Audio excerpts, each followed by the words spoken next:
everyone, welcome to Meet the Pathologists Virtual Careers Talk. So this is the third of our events in the series of 6. And I'm Penny, I'm from the Royal College of Pathologists. I'm not a pathologist, but you're going to meet 3 in a minute. And my colleague Taj is here today to help behind the scenes as well.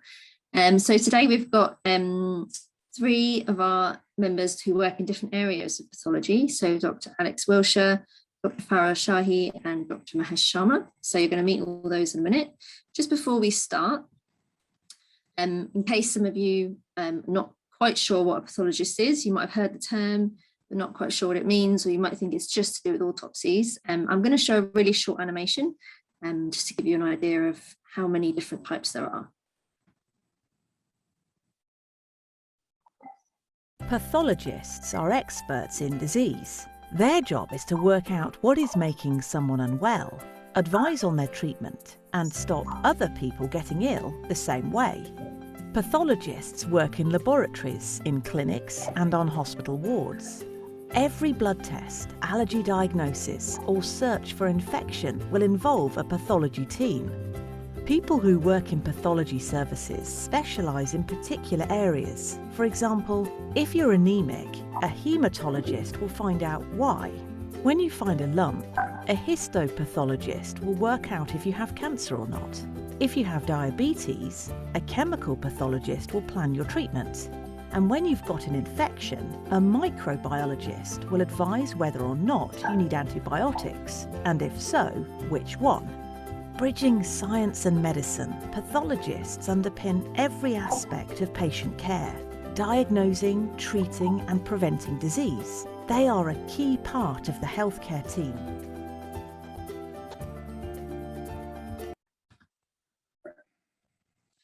And just to remind you that we've got 3 other events coming up. So this Friday at 2 o'clock, next Wednesday at 4 o'clock, and also the Friday the 19th at 2 o'clock. So different speakers each event, so you can ask them more about what they do and hear more about their careers. And please do keep in touch with us and follow us. So particularly our Instagram is where we post lots of careers related videos and different posts. And then obviously our YouTube as well. And you'll get all these links afterwards along with the feedback questionnaire. So please do fill that in.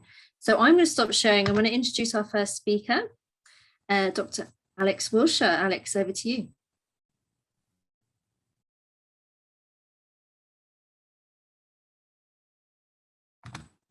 Oh, I can't hear you, Alex, but I don't know if that's just me. I can't hear you either.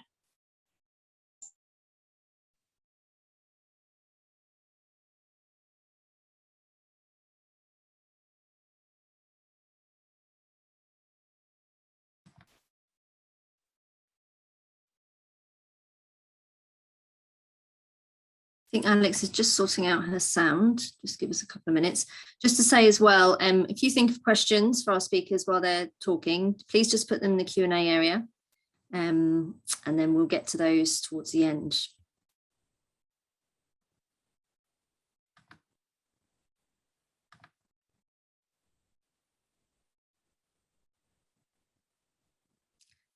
Alex, are you okay? Should we start with somebody else? If you want to, yeah. If you'd like to just go out and come back in, that'd be great. Okay. Farah, are you okay to go first?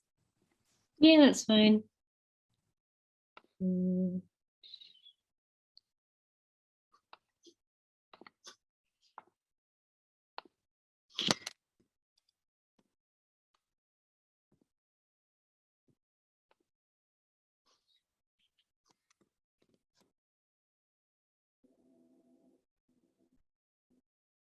You are a galaxy,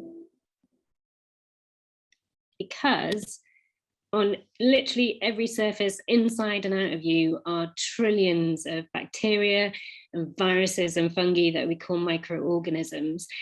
And there are more microorganisms in and on your body than there are stars in the Milky Way. Invisible to the naked eye without our awesome tools, these microorganisms actually work in harmony with you, so they don't cause you harm.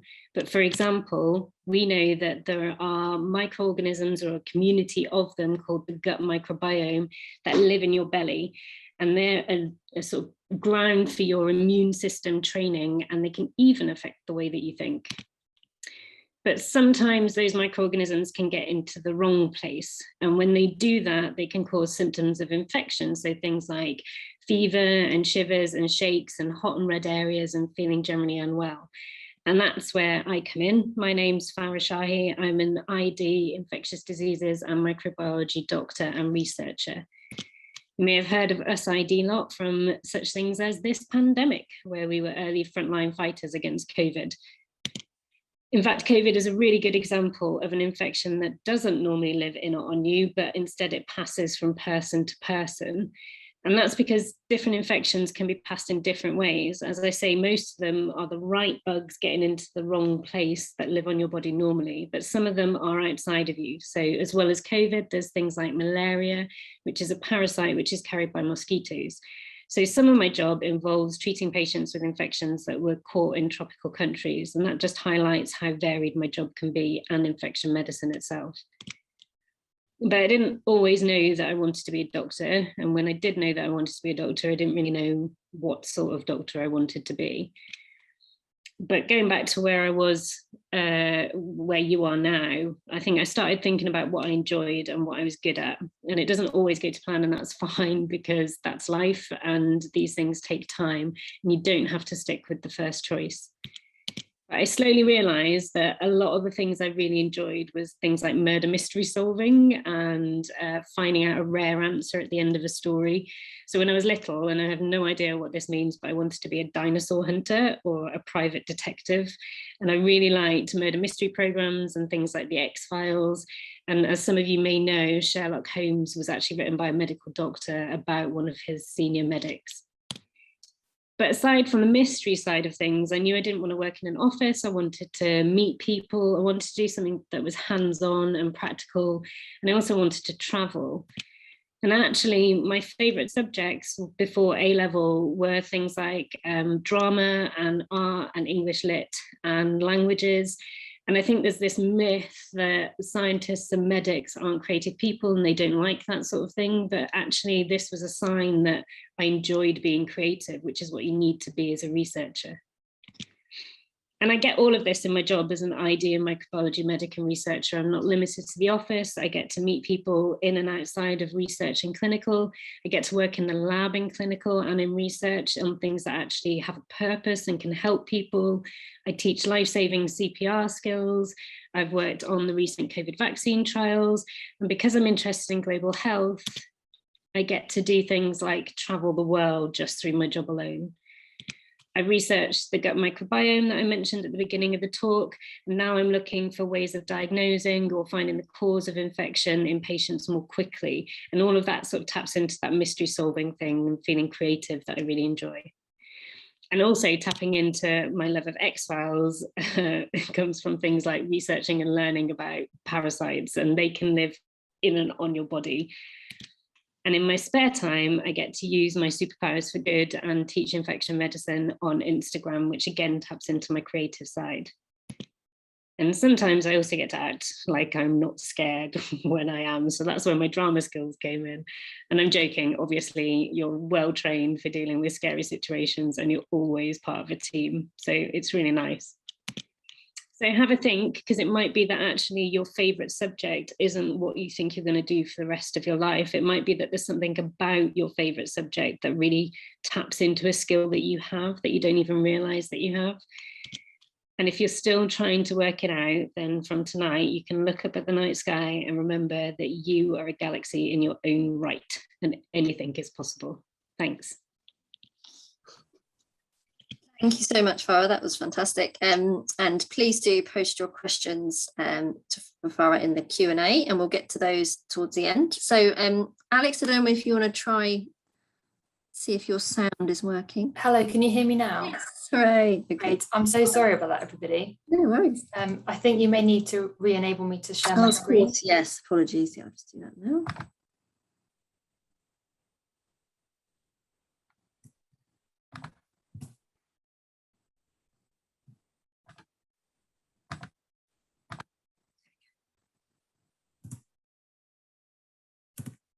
Okay, all right, take two. So thank you again for joining us, everybody.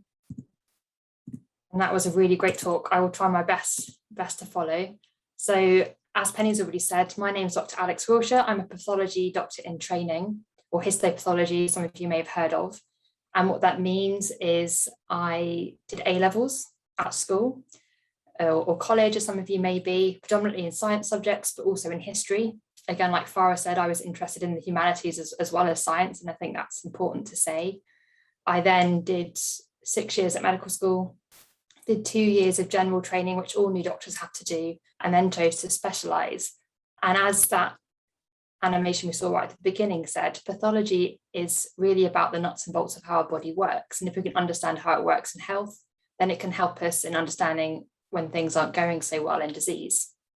And in particular in histopathology, we are interested in using tissue to help us understand disease. And what I mean by tissue is a collection of cells which has a set function. So it's the very kind of building blocks of our bodies. Now I've tried to use some nice pictures, even if you're not interested in what I'm saying, hopefully you will enjoy the pictures. So this is thinking about histopathology as a science. I think most people think about that because we're in the lab. This is a light microscope, which even though in some parts of the country things have become more digitalized onto the computer, actually this remains the kind of bread and butter of what we use every day. So we'll use very, very thin sections of the tissue to put onto a glass slide so that the light can shine through. And we'll look at that on here. Sits just below what I've labeled here, which is an objective lens, but that's basically just a magnifying glass.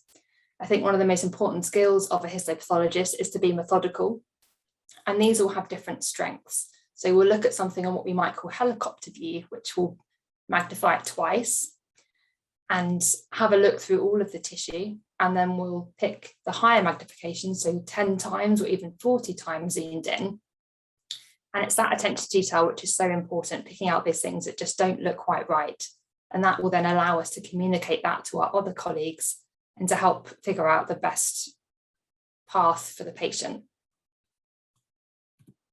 So now, as I've already kind of alluded to, thinking about pathology as an art, I think this is one of the most important parts of pathology, is being able to take what you see under the microscope and convert that into words that our other colleagues can understand and can help the patient, and being able to discuss.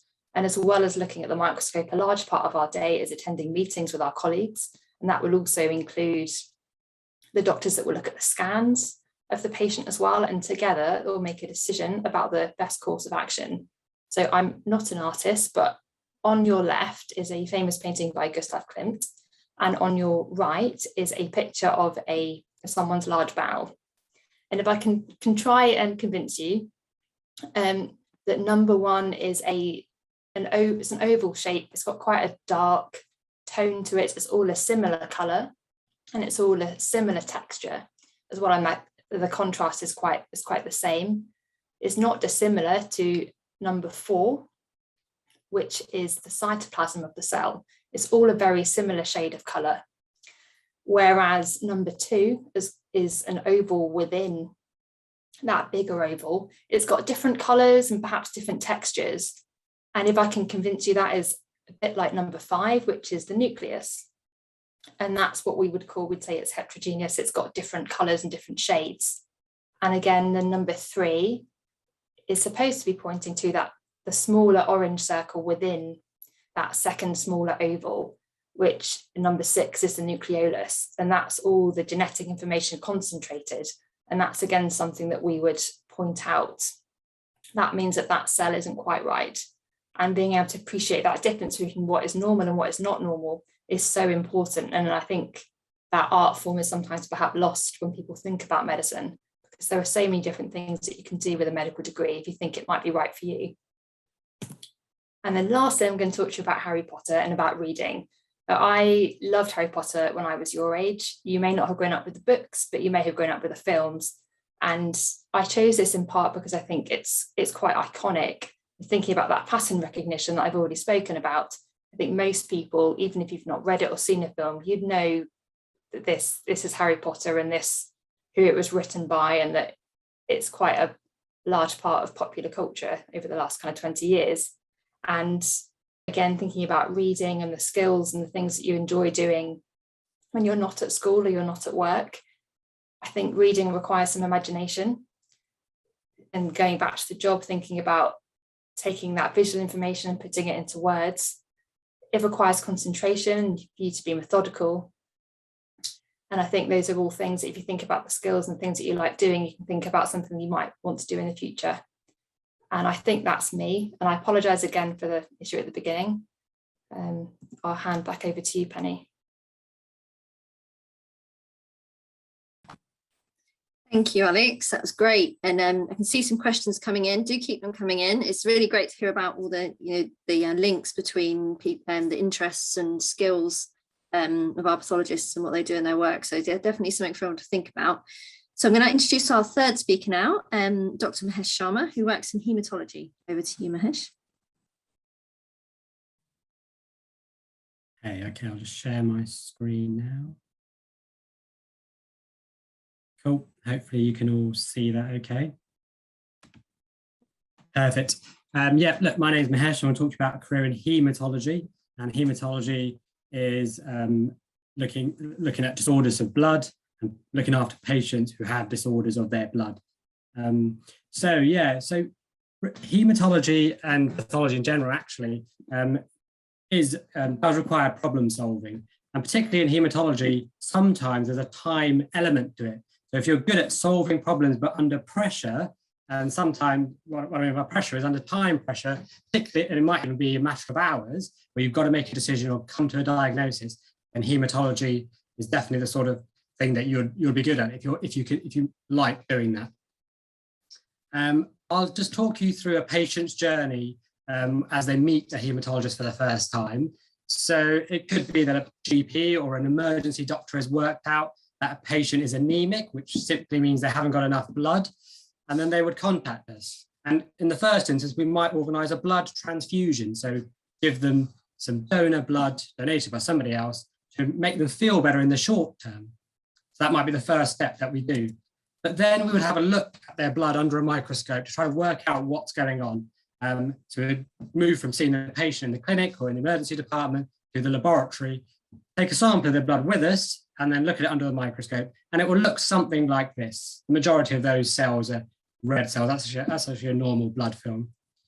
As we go through this, there's a few little questions to kind of get you to have a little think about things. First question is, where is blood made in the human body? So what's the factory that actually makes our blood? We haven't had the same blood since we were kids. We get new blood all the time. And there's one particular organ that makes it. Have a little think about that, and I'll give you a few seconds. There's no kind of like scoring or table thing here on this one. So just have, you can mark yourself when you get it right or not.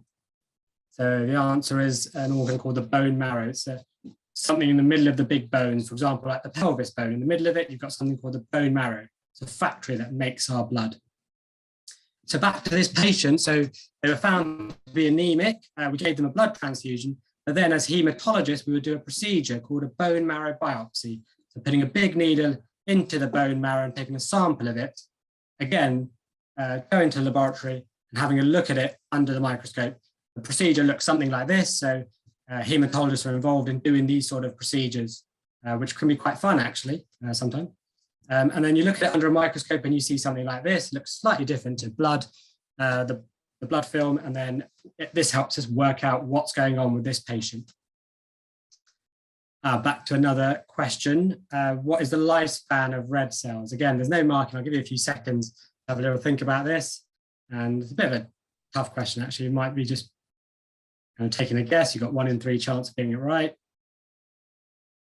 And it's a little bit longer than you might expect, 120 days.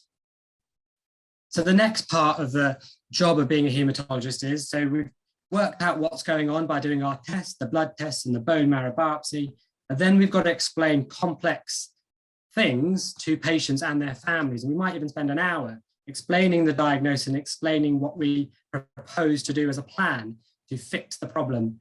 So we spend a lot of time with patients themselves and their families, going through what the short-term future is going to hold for them in terms of their treatment. So if you're a good communicator, you like working with people, hematology is definitely a sort of job that you would be good at. Again, as hematologists, you've got to have a good understanding of how the bone marrow works to make different blood cells and how they all originally form from a particular stem cell. So again, during your training and during medical school, you learn these things, and you can put them into practice when you're working as a hematologist. Now back to our patient. So sometimes we work out what's going on, and it's a serious problem that requires a procedure called a bone marrow transplant. And that's, again, something that hematologists facilitate. We sometimes give chemotherapy to wipe out the diseased cells, and then we replace those diseased cells with infused new donor stem cells sometimes. And those new stem cells can form healthy blood cells. And that's the aim during this sort of procedure. So hematologists deal with this sort of, and actually run this whole sort of procedure called a bone marrow transplant.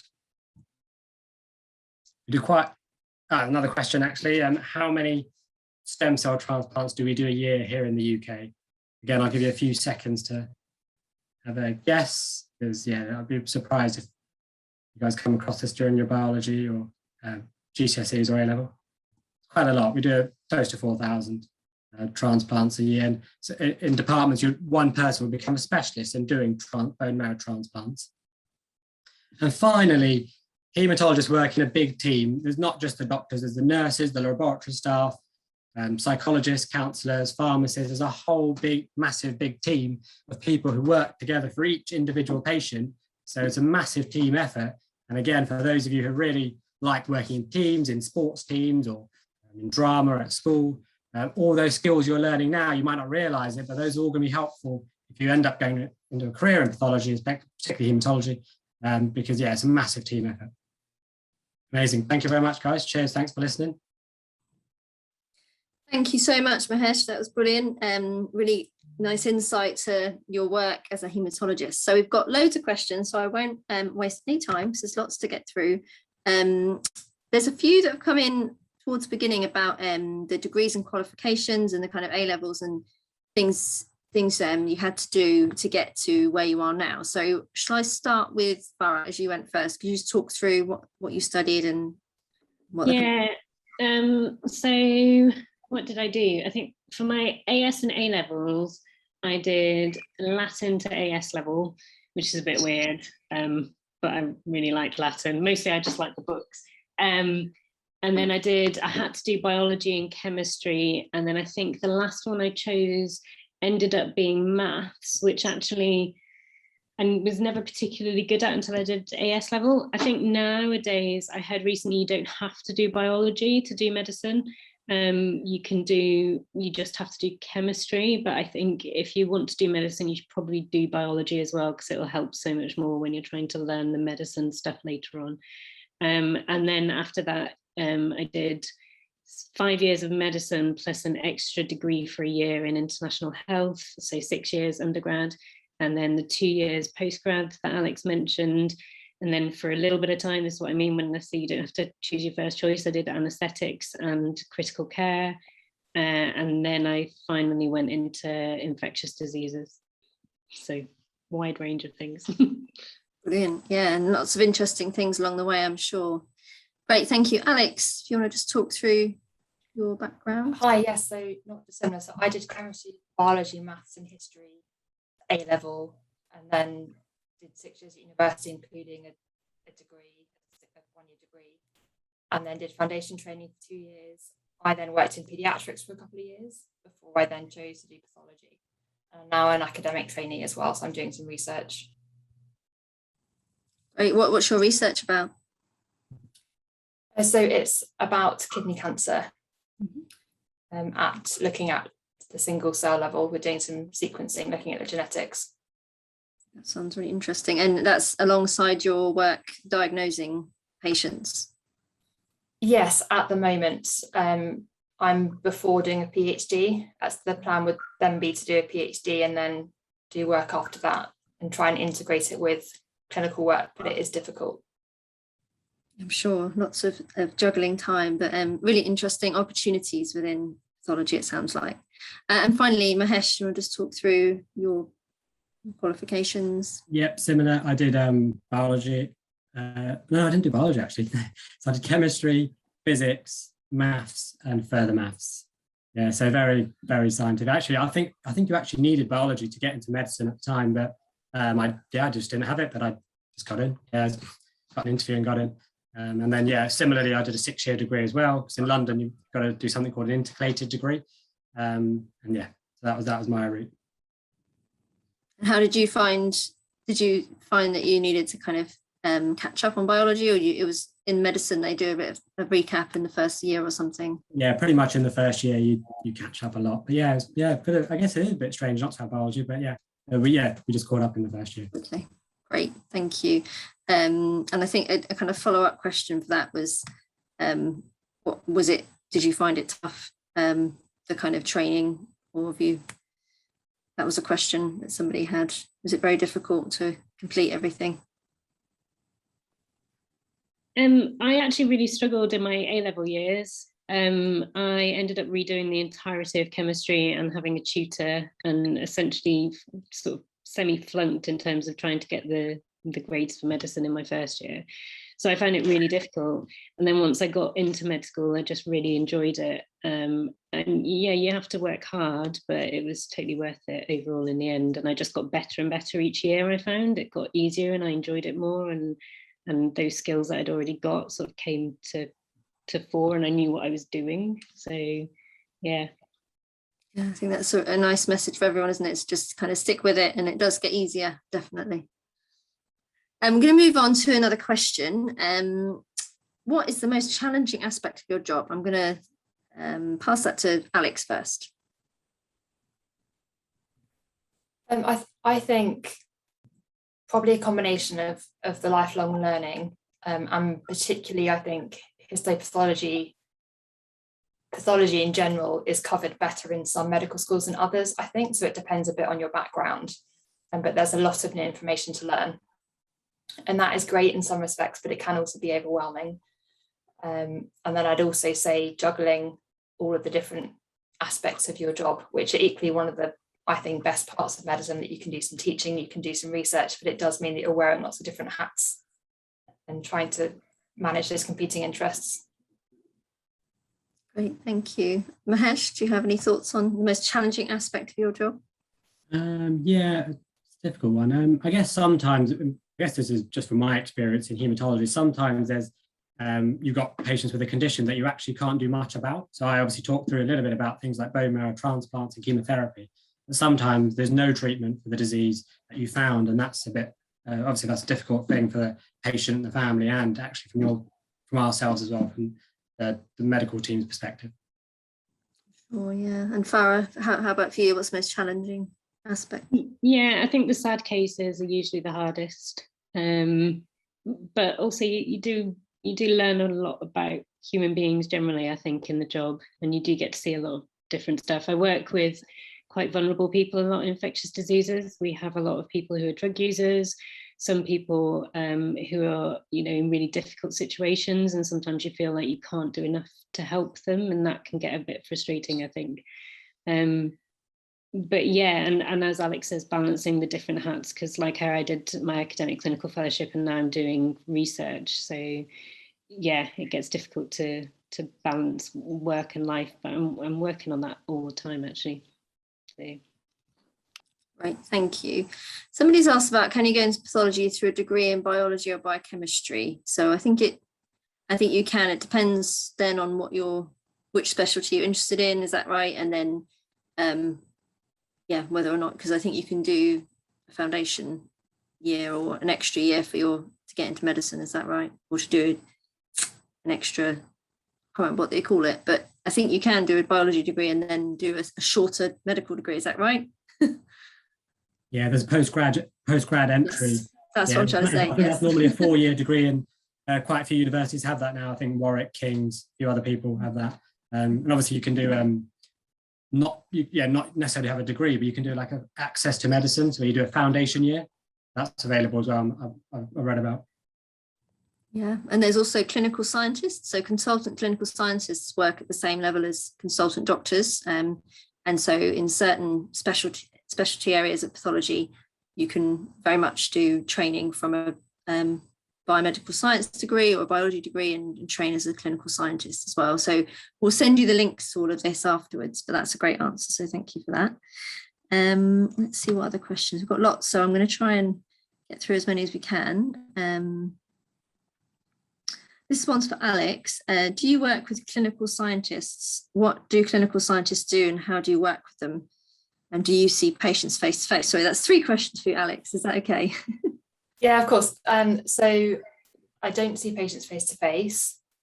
So as well as looking at tissue, we also look at fluid. So if someone's got a collection of fluid on their lungs or in their tummy and their abdomen, we will also look at that fluid, and sometimes under the microscope to look at the cells. And sometimes that is done in a clinic environment where you will see patients, but they're still not necessarily your patients, I would say.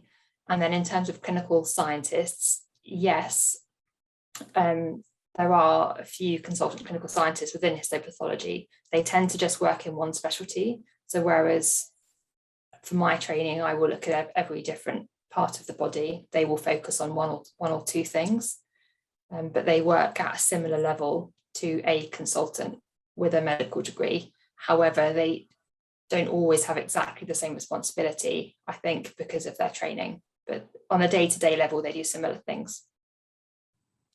Thank you. There's a question, do virologists require similar qualifications to haematologists? So yes, virology is similar to medical microbiology, but also there's a question about haematology there. So Farah and Mahesh, I don't know if either of you. Yeah, so in infectious diseases, you can choose to either do, so it's a dual training pathway at the moment. So you can either do infectious diseases and general medicine, although that's being phased out. You can do infectious diseases and microbiology, which is what I'm doing. You can do infectious diseases and tropical medicine, which is only in a few centres, or you can do infectious diseases and virology, or you can do sort of a mishmash of any of those, whether you do microbiology and virology, for example. In ID, depending on what centre you're at, you do some virology anyway. So like I said, we dealt with the COVID patients very, very early on. So yeah, it just sort of varies, but it's usually through the sort of infection route. Thank you. Let's see what other ones. Do any of you get involved with autopsies? So I think this will be for Alex. I don't know if you necessarily do, Alex. Not all histopathologists do. So yes. So within the first 2 years of your training, you do so many a year in order to get the experience, and then you can choose whether to continue those throughout your training. And some consultants, it depends where you work, will do postmortems. Now, obviously, that's under the coronial system, so that's slightly different from NHS work. So for some people, they find juggling those things difficult. But yes, and then forensic pathologists are people that they choose to specialise in forensic pathology, and they will predominantly only do autopsies, but within a criminal kind of scope. Thank you. You've answered another question that was there about what the forensic pathologists do. So yes, and am I right in thinking there's not many forensic pathologists? Because obviously it's the one everyone's heard of, but I think there's not many of them. Yeah, I believe so. And they are affiliated to the Home Office, and they cover quite large patches of the country, and they have on-call rotas, I believe, and they will cover various areas and be responsible for those. Yeah. Thank you so much. There's a nice question that everyone can answer. What kind of clubs did you do, and how often do you find they helped you getting into medical school and training after that? So I think we heard a little bit about your interests, but should we start on Mahesh? Did you do any clubs, Mahesh? So what, at university? I guess, yeah, or even at school, yeah. I don't think we had a lot of clubs at school. But no, I played a lot of sports at school generally, and same at uni. So I played in the cricket team and the football team. I don't think I did any other clubs. I think like in the first few weeks, I went to a whole bunch of different societies and clubs, and then joined them for like 2 weeks, and then kind of dropped them. Quite quickly. But the main thing that I stuck with was sports, to be honest. And yeah, like I said, definitely the teamwork you need in sports will definitely help you in your career in pathology for sure. Definitely, yeah. Because it sounds like you work in teams a lot in your in your day to day. Do you want to talk a little bit more about that? Oh yeah, for sure. Every day I can't even think of a day where you're not working with somebody else. Every day in pretty much my whole career, yeah, I've worked in a pretty big team with people from different backgrounds, not all just doctors, obviously. Some nurses, pharmacists, psychologists, and it's an important skill to work out the kind of skills that other people can bring. There's no way you can solve all the problems yourself. It's impossible. So yeah, working as a team is a critical skill in pathology, I guess, in general. Thank you. So Farah, I think you talked about some of the interests you have. Do you find that the clubs you did when you were at school or university have helped? So I did hockey at school a lot, and I did, but we were really, really bad, which I always thought was hilarious. I did a creative writing club, which I wish actually I'd kept up better now that I'm doing research, because actually writing is a really difficult skill. And then I did this really geeky club, which I'm really proud of, which was called Fellowship of the Ancients, where we looked at like trying to find like old artifacts and things. None of which really helped me, I don't think, in terms of university from that point of view. At uni, I taught basic life support a lot, and that really helped me. It helped me in terms of teaching, and it helped me in terms of just learning how to save lives, really, and having the confidence to do it. But yeah, I think, yeah, it's picking out the skills that helped, and I think I wish I'd carried on the creative writing more, actually. And Alex, what did you do some clubs at university or school? Yeah, so I played the clarinet. So I used to play in orchestra at school, and then I played in jazz bands when I went to university. I used to sail, and then because I was in London, I decided to cox instead because it was a bit more accessible. But I think the importance is having something that gives you balance. But also, I think, unfortunately, there are some tick box exercises on an application form that you can use to demonstrate that you're the kind of person that might work in medicine. So things like volunteering are really helpful, I think, and also to think about if you could see yourself in that kind of caring role. Yeah, I think at the interview they asked me about the fact that I did hockey and debating and creative writing for my med school, and they were sort of mocking me, like just baiting me really, because that's what they do, to find out why I would like how those things overlapped. And I was like, maybe they don't, but they are different ways of anger management and stress management, and they took that as a reasonable answer. So I think Alex is right, it's picking what keeps you happy in your spare time. Definitely, it's really important, isn't it, for everyone to have that kind of escape outside of work. I have a question that everyone can answer. What would an average day look like for you? Who wants to go first? Should we go with Alex?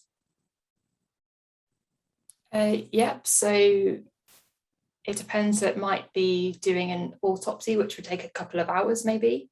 And then in the afternoon, maybe looking at some slides, or before the tissue gets into slides, you have to examine it. So you might spend a couple of hours examining some tissue and deciding which bits are going to end up being slides. And you might also have a meeting. Probably it. Great. Mahesh, and for you? Okay, so an average day, you meet up with your team in the morning, maybe get something called a handover from the doctors who worked on the ward, on your ward at night.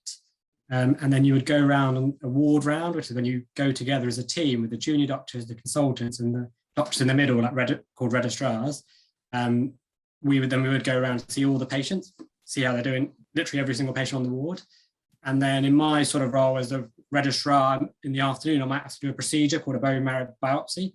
And that would be kind of like a typical sort of day. Okay, and Farah, how about you?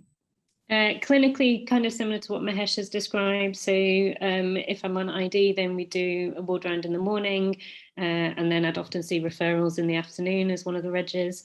If I'm on micro, then usually I'd be taking calls and what we call authorizing, so deciding what a result is and what that result means, whether it's positive or negative, and taking calls from other doctors in the hospital.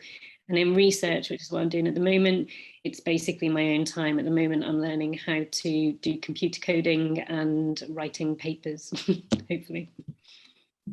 Okay. All sounds really varied and interesting, all of your average days.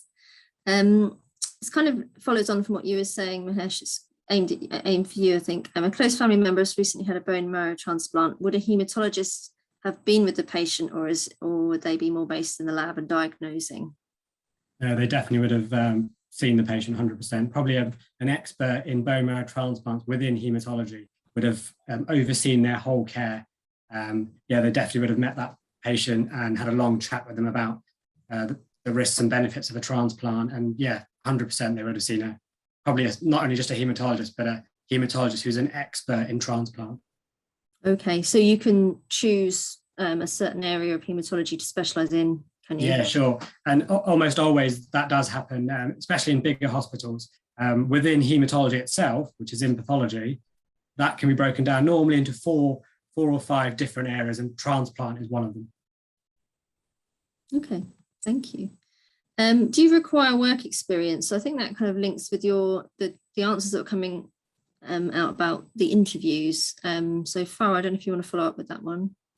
Yeah, so getting work experience is always really tricky, and I always really feel because usually if you're under 18, it can be difficult to get work experience with patients, but you kind of have to think outside the box. So think about sort of caring roles or sort of ways of getting experience that way. So helping out at nursing homes, sometimes that can help. The only other medic in the family before me was my uncle, who's a doctor, who's a surgeon in Canada. So I flew over to him and did a couple of weeks work experience with him. But actually in the interview, they were more interested in the fact that I caught 3 planes on my own at the age of 16 than they were in the actual work experience. So yeah, I think you can think outside the box a bit as to what makes you sort of competent and individual. But yeah, try and get something that shows that you've got a caring responsibility and that you're willing to do that. Great advice. So Alex and Mahesh, did you do work experience when you were in school or later? Yeah, I think someone gave me some advice about doing work experience when I was at school in preparation for applying to medicine. I worked on a paediatric ward in my local hospital for about maybe 2 months, doing kind of like a couple of evenings and then a couple of weekends. Great. Alex, did you do any work experience? Yeah, I did some as well, some of which was arranged through a family friend and some of which I arranged myself. And I would say it was much harder to arrange it if you didn't know anybody. I sent letters to quite a few hospitals and yeah, didn't get a response from many, but I think like Farah says, it shouldn't hold you back, and take what you have and sort of own it, I think, and make sure that you just show that you've learned from your experiences and you can reflect on it, I think, is the most important thing. That's really good advice. And I think I think hospitals are really busy, so sometimes they don't get back, but it's worth trying at least. And yeah, there's also something called the Nuffield scheme, which offers placements for students. So have a look into that if you haven't heard of that as well. What was the reason you chose pathology and not any other branch of medicine? It's a question from Aaron. Farah. So I actually, I realised when I was in my foundation years, I quite liked acute medicine. So I liked, sorry to be a bit blunt, but I liked stabbing people and putting in lines and seeing people who were really, really sick.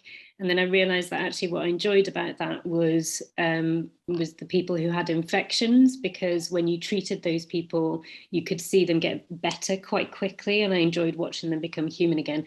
So I wanted to do ITU and infectious diseases, which is why I did anaesthetics and ICU first. Unfortunately, in the UK, it doesn't quite partner like that. So I went then down the infection route, and we'll probably just have a specialist interest in ICU at some point, as well as research. So. Thank you. I've realised we've only got a minute left, but Alex and Mahesh, why did you choose your specialties? So I think the problem solving aspects, the amount of learning and the ability to combine research as well. Thank you. And Mahesh? So yeah, similar. I'm muted. No. Yeah, similar things, problem solving, working with people. And yeah, I like sometimes that you've got some emergencies to deal with as well. So it's quite fun, actually. It's quite a fun job. Great. Okay, well, we've come to the end, and I'm sorry we didn't get to all the questions, but hopefully the links that we send will answer some of the questions about the qualifications you need and the kind of training routes. So do have a look at those. I just want to say thanks so much to our speakers, and thank you to everyone with your fantastic questions. I hope you can join us for some more events soon. Thanks. Bye-bye.